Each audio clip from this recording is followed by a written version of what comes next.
Hi everybody, I'm Bree the Plant Lady. And I'm Tim Alderton from the Raulston Arboretum.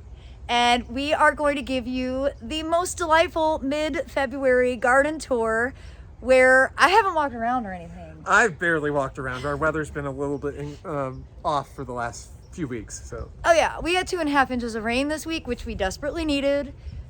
Today's our only sunny day. Yes, and it's been relatively cold for us. Yes. So we are behind, but still some things are going on. Like the Bridal Veil Prunus Mume behind us, which is a much more impressive specimen compared to the one at my house. You do a much better job pruning. We did a major one a couple years ago, but yeah, I remember when it was about 3 feet tall. So wait, what year was this planted? In this location in 2006. It was in a little square in the White Garden when I got here. Okay. About a 3x3 square. So that is 19 years. Yeah, 19 years in this spot. Are you starting to feel old? Yes. Okay. So there's our theme for today's tour. We're like squarely middle-aged. Yes, we are. And we've known each other for 20 years. Yes. So It'll be 20 years in a couple weeks. Yeah. Like I met you, I think, the 2nd of March. See, Tim remembers everything. That's why these tours are extra special when I have him to be our guide.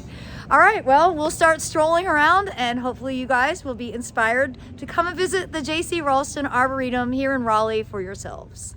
This is Penny's pink hellebore, and I am friends with Penny. You know Penny? The Penny that this is named for. Okay, cool. Yeah, Penny Agary out of Minneapolis. Okay. She's super fun. And I was saying to Tim that I have not gotten my hellebore foliage cut, and I'm not going to before I leave. I'll have to do it when I get back. It'll be fine. But how much better they look when you do it. These I don't cut back as often because these have just been slower to bulk up. I think these might have hybrida in their bloodline now. I can't remember all the specifics. I don't remember. I know they're complex These are hybrid. really complex. They're nearly sterile. But the foliage on these, the new foliage especially, I don't know if you can see this, the veining on this group. They have either silver or pink veining. And that is year round. Yeah, but they unlike the hybridas, these take a while longer. The Glandorfiensis hybrids, which are similar to these, don't have the veining on them, but they've been a bit more vigorous for me. But these are finally starting to take off now, so I feel more comfortable cutting them back. All right, we're coming over to sort of the edge of the White Garden, Winter Garden, where Prunus mumes are well established. So we've got... This is Rosebud. Rosebud. Which actually, if we get right up to it, I think has a two-tone to it on the Rosebud. It's so beautiful. And whoa, what is that maple? That's Bihu. Bihu. And now it gets a little more sun there, so the tips on it are almost red. The transitions from the yellow into orange and red. In the shade, it stays pretty much yellow, which I have one over here that's in the shade. But either way, it looks nice. It's spectacular. And then we've got... We got construction. Well, it's exciting. I'm very excited to see the new section of garden because it's been a few months since I've explored over here. Wow, you guys are just started today, so really getting some stuff done here. I'm not doing any of it, so okay, even better. But actually, we can go up there, Stachyurus. Oh, in bloom. Flower. This one will be zapped next week, I think. To tell you. Yeah, we've got cold weather coming while I'm out of town, so I'm pretty excited about. Stachyurus is such a cool plant. This is one of the earlier forms, which a friend of mine from Delaware actually gave us this one. They can't get it to flower up there, and it's not a wonder because this is a really early one. The early ones tend to get frozen even here pretty often, but when they come out, they are so cool. They have these string of beads. This is one, it's variegata. And it has kind of a speckled variegation, but it's fairly stable despite that. It's when it has such an elegant plant. I love Stachyurus. And they're dripping with flowers. Dripping with flowers. They're just fun to propagate because they don't have a good time to take cuttings when they aren't forming flower buds, reproductive. They want to start making buds as soon as they start to grow. After they will still have the old flowers on them, and they will be growing new buds for the following year. So in April, there will be new buds for the following February and March. It's true. I used to propagate a lot of these. Yeah. So it makes it a little bit of a challenge. This is Bonita, which I have in my garden. I believe I propagated mine from this tree. It's probably in better shape than this one. This is getting older for us now, so It is, they're well, long-lived for us, but you they're know, rewarding. they are so rewarding. Worth having because of the early blooming and fragrance on them. And the bee activity. Yeah, I can actually. I think I see some. Maybe I saw something flying. Yep, I see some bees up there, even though it's cold today. It's in the upper 40s. If you're from Minnesota watching this, please don't judge us. We have very, very You're thin from blood Michigan here in North and Carolina. I'm from Pennsylvania. I mean, this is a wonderful day. We've just been living in the South too long, Tim. I've only been here almost 20 years, and you've been here a bit longer. 23. So, yeah. 23 years. So. You might be The wondering. February golds are opening now too. So. February gold narcissus underneath the most amazing spring glow cornus moss. Cornus moss? Is it Officinalis moss? Officinalis. Yeah, Okay. we originally thought it was a moss that just flowered early, but no, based on the taxonomy of it, the leaf shape and number of nerves on the leaf, and that it's a little earlier, we think it's actually Officinalis. Okay. There's subtle differences. Officinalis is actually from eastern China. Moss is from West Asia and Eastern Europe, Southeastern Europe. But it's like splitting hairs to distinguish them when they're beside each other, other than one has more nerves in the leaf than the other, and flowers a week or two earlier too. Officinalis is earlier. There you go. Or just call it a winter blooming dogwood. Yes, Carillion cherry. So Quasimodo is my favorite Hemamalus vernalis, without question, because it's so cute and little. Introduced by Don Shadow, who passed away last fall. Don introduced a lot of really great plants. This is, I think, in the top list. You can see how cool those flowers are if I could get this to focus. There we go. Fragrant. They're super fragrant. Now, Tim, I think you should plant, get it to focus again. I think you should plant Chartreuse carex underneath it. It might actually grow out in this little area. So that you could really see the flowers, because against the brown, yeah, it doesn't stand out as well. Now, okay, which one is this behind it? Because this is a nice yellow. Okay, this is Dorak. I'm going to show you guys the label because... And it's an intermedia, so that's a Mollis times japonica. So this is two Asian species hybridized. And you could see in juvenility, it has this tardily deciduous habit. I've explained many times in my videos how when I worked at Montrose, I had to pluck all those leaves off. And I hated witch hazels for a long time because of that habit. But if you get over the leaves, you can see how beautiful the flowers are. And again, very fragrant, although today it's not as fragrant because it's so cold. On a warmer day, you would smell it better. So this is the new section, new berms, and here's another Hemamalus vernalis. This is called Squib, which I don't understand the name, but I don't know. and you can see the native vernalis, it's just the flowers are a lot smaller, but they're still really fragrant. Totally a great species to grow. So you can see you get a good view of capital city lumber. But eventually these plantings will fill in, and this really was a kind of an ignored area of the Arboretum for a long time, and it's so exciting to see the progress that you've made. I actually haven't walked over here since summer.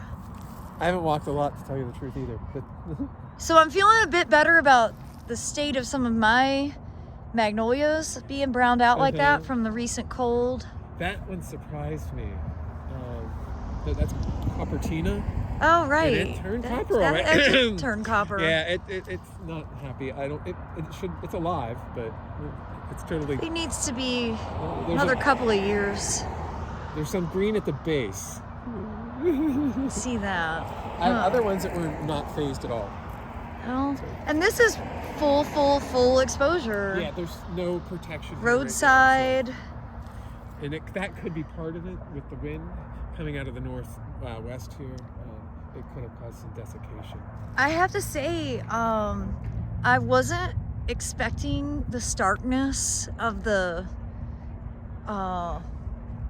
fence. The fence is supposed to get replaced. Okay, good. Columns at some point. Is it gonna have barbed wire? No. Okay, It's gonna be black metal. that feels a little unnecessary. And with concrete columns, like down further. Okay, good. Yeah, Because ultimately. barbed wire fence at an arboretum.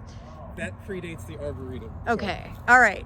I'm like, come on, NC State. That was when it was just a horticultural field lab. Okay. Not sure why they needed barbed wire then, but we don't need it now.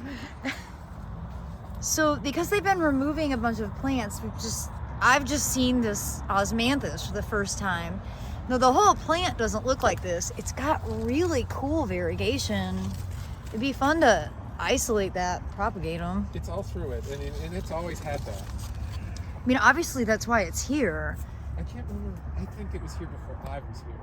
It's huge. I have to look in the records. But It's a very big one. I got. it's impressive now. I would like to have a variegated osmanthus. I'll come in the And summer. I think it's either a Fortunii or a fragrance type. It's not. Yeah. And I always get questions about my redwood. I just want to show you here. I'm not a weirdo. There are redwoods in a lot of the public gardens in the Piedmont, North Carolina I region. think we have 5 in the garden. And they do really well. It's beautiful. They grow a lot faster here because we actually get rain. The squirrels like them. Oh, in a good way? They strip the bark. Oh, that's what's going on with your bark. Mhm. Okay. All right. See, I don't have as many squirrels because I have an Ava Grace and she catches squirrels. But so the squirrels are actually causing this. Wow. But I mean, but there's tons of bark that it's like no major. It's not a huge problem. Still. Bark in the wild protects them from fire. They are magnificent even here on the East Coast. So a month ago. We are in the midst of Camellia season, Mahonia season, Prunus mume, Edgeworthia. Like so much is blooming right now. That Mahonia is very impressive. I wouldn't want it at my house because it's so big. Nepalese, yeah, it's a Nepalese Maharaja. It has some burn on it. From this I winter? think that's caused that. Yeah. Wow. And then I've always loved this camellia. I love the really good variegation of the foliage, and it's super stable. This is Golden Spangles. It's a mutation from Mary Christian, which Mary Christian is.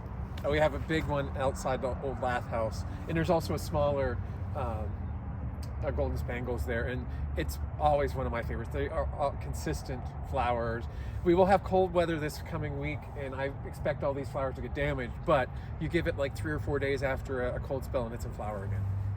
And then It behind recovers well. him, ooh, that conifer looks not good. I've recorded it dead before. That's a Toria taxifolia that refuses to totally die. Okay. Yeah, it came back up, Ooh. then it died again. But we've got Yume Yeah, here, Yume. which is a great hybrid camellia. And you can see the bicolor flowers.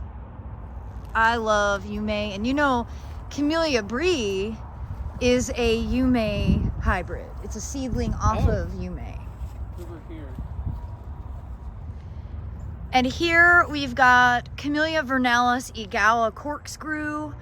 I love this plant. And it's called that because it's got slightly contorted stems. They're not like super corkscrewy, but they're not straight either.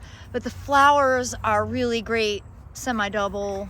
You can see they're just... It's like a peony. They are. This is a peony form. It's spectacular. Wow. We just saw a squirrel stealing a flower, and I was going to tell Tim, I follow this cat on Instagram called Fitty, and she brings her owner Igawa flowers when they're in bloom in New Zealand. Oh, And cat. camellias are non-toxic. Okay. So it's totally safe for your cat to go out and retrieve flowers and bring them to you. And that's what Fiddy does. And she's precious, and you should follow her on Instagram. She brings a lot of happiness into the world, just like camellias do. And another favorite camellia that Tim's pointing out is Green's Blues, which is bred by my good friend Bobby Green from Fairhope, Alabama. And we showed you this in the Sabio garden tour last fall. It was really spectacular. You can see how dark the flowers are with the cold.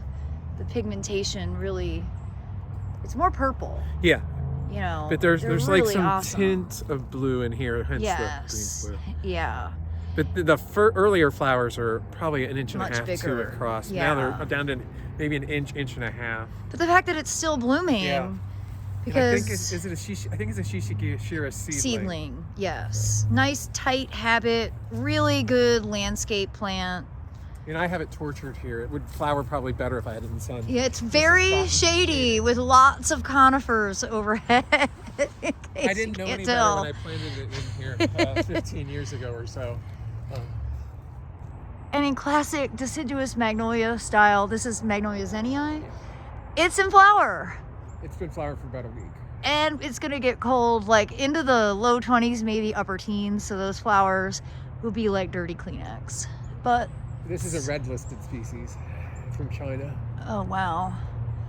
Well, Almost always it's about the earliest of the deciduous magnolias we have. not the most practical timing.